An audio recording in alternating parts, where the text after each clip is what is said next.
Hi all. So guess what? Tax season is coming up. We're all happy about that, aren't we? January 24th, gates open. Time to e-file. I'm not feeling my best, but I said, let me get on here right now and talk to you guys. We're going to say a word about pricing.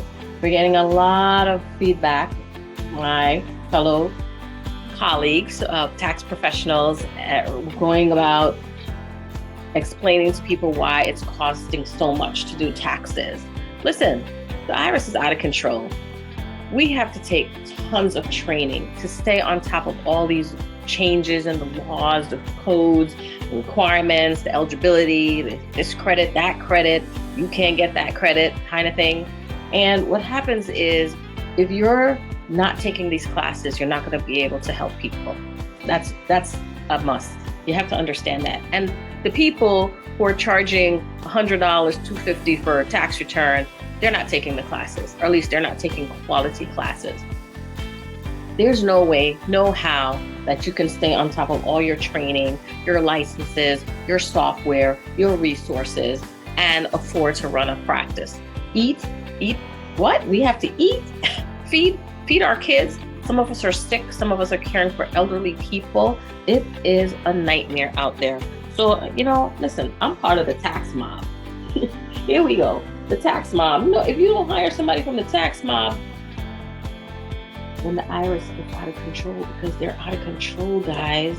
Listen, PPP loans, EIDL loans, employee retention tax credit, child tax credit. It is a nightmare. I can't really begin to tell you. If people are just preparing returns, then that's one thing. You might be a W-2. And listen, I'm a proponent of self-preparing if you can do it. I used to do tax advising for TurboTax. There's a time and a place for it. When you're at a certain range, you can do your own taxes, fine. Even if you don't like doing your taxes, you can't expect to not pay somebody a decent amount to do your taxes, because you're disorganized too. But let's say you are organized. You have your W-2 in place and your 1098s and your 1099s and so forth. You're starting to get a lot more complicated, right? You're having a small business.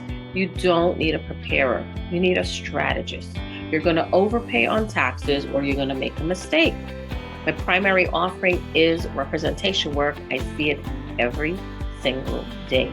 My worst client owes over $1 million to the IRS. And it starts with the nickel and diming. You don't want to pay for a professional because you think it's just putting numbers in a column. It is not putting numbers in a column. It's understanding numbers. Where do they go? If you don't necessarily understand the rules, you're going to overpay. It's just as bad as underpaying.